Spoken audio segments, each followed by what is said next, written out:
Mike Florio from ProFootballTalk.com, also the NBC Sports Network, joining us on the program. What do you think will be the number one story in the offseason, Mike? Wow. Boy, it's not like last year where we had the Peyton Manning thing looming over everyone. I mean, Vic is going to be part of it. Mike Vick, what happens with him in Philadelphia. But I don't think there's going to be one huge story. Tim Tebow, not as big of a story as it was last year. I think there's going to be a lot more second-level stories than there were big stories last year. Well, you have Michael Vick, which that's the immediate one, I think. Is there anything that is front burner more than Michael Vick and his future in Philadelphia? Well, the Flacco quarterback contract situation, although it just shows you that doesn't become instantly the biggest story of the offseason, even though he's the Super Bowl MVP, people still aren't sold completely on Joe Flacco, but he's in a position now where he can really put the screws to the Ravens like Drew Brees did last year if he chooses to do that. Well, wait a minute. Are the Ravens sold? All that matters is, are the Ravens sold on Joe Flacco being a franchise quarterback, not the media or anybody else? Well, right, but here's the thing. The way that it's now set up, because the Ravens didn't do a long-term deal with Flacco when they could have for a lot less money, they're now backed into a corner here. A month ago, the assumption would have been that the Ravens would use the normal franchise tag, $14.6 million for 1 year. Not a bad payday for Joe Flacco or anybody else, but not top five money.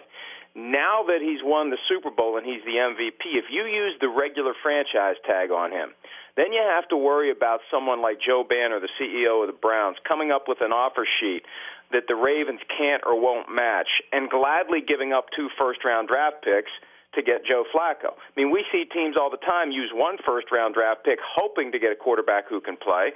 You gladly throw in a second one if you know you're going to get a guy who's on the front end of his prime and has won a Super Bowl. So now the Ravens have to use the exclusive version of the franchise tag, which is going to cost $20 million under current calculations for 1 year. That becomes the starting point for the long-term deal. That's why I say if Flacco wants to put the screws to the Ravens the way Brees did, we're talking about a huge contract, easily a $100 million contract, and then the question becomes how much money's left to pay the other guys who help make a team a team. What about Alex Smith? At what point is he allowed to start going out and searching for a new home?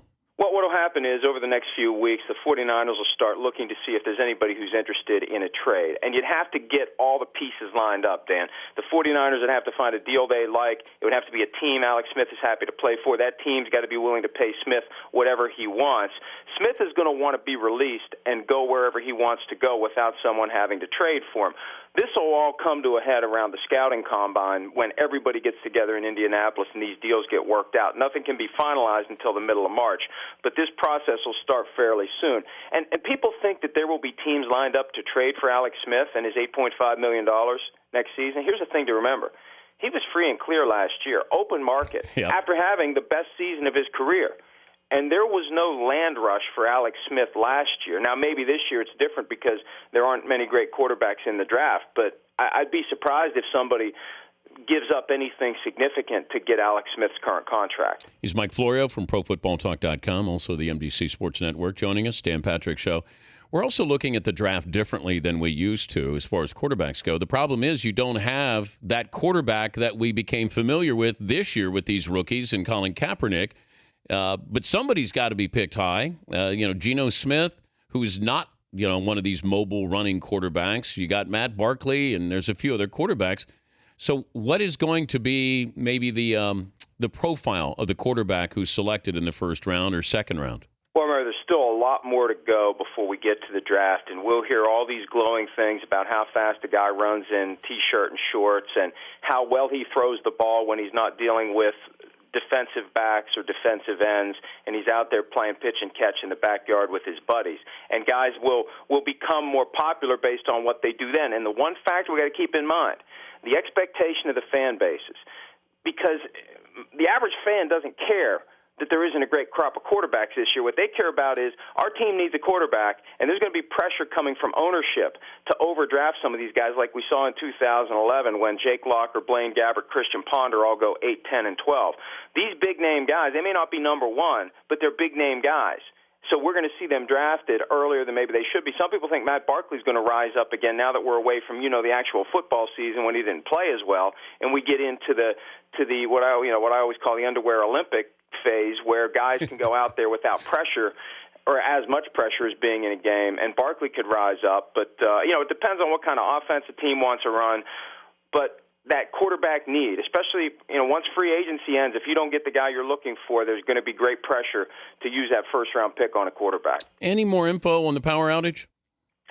Well, apparently there was a memo that was circulated in October warning that there was a chance of a failure because of some decaying equipment as the power leads into the Superdome. And one way or another, they got to get to the bottom of it because it happened. But it's not going to affect New Orleans in the future. The NFL is not in the business of excluding cities from the Super Bowl rotation. The NFL has finally figured out that the more cities you have in this thing, the better the bids are. The better the bids are, the more money the NFL makes.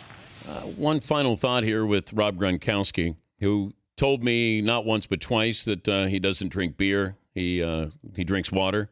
Maybe that's his code word there. But the video where he's dancing with his broken forearm, last time he was dancing with the banged up ankle, and now you have him with a broken forearm.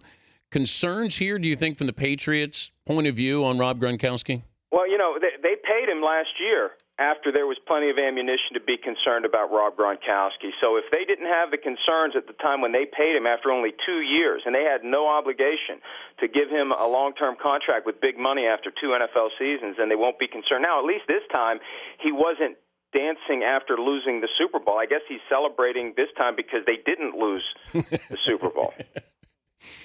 He's a fascinating guy. And if he played for just about any other team, I think everybody would be accepting of this. Certainly if he played for the Raiders, you'd go, oh, yeah, hell yeah. But it's the Patriots and that juxtaposition of the Patriots buttoned up, and here's Gronkowski with his shirt off, at a rave. Well, and here's the thing. Compare a guy like Rob Gronkowski to Rodney Harrison and think about why the Patriots haven't won a Super Bowl for 8 years. I don't think they have enough Tom Brady, Richard Seymour, Rodney Harrison leaders in that locker room to finish the job. And that's what the Patriots need to focus on, getting some veterans who love football, and not to judge. I mean, look, you can do whatever you want in your free time, but there's a correlation between that and how much you truly love football and how committed you are to your craft. And I think they need more guys like Rodney and Richard Seymour and Tom Brady if they want to win another Super Bowl. Good to visit with you, Mike. As always, thank you. All right, see you, buddy. Mike Florio, ProFootballTalk.com.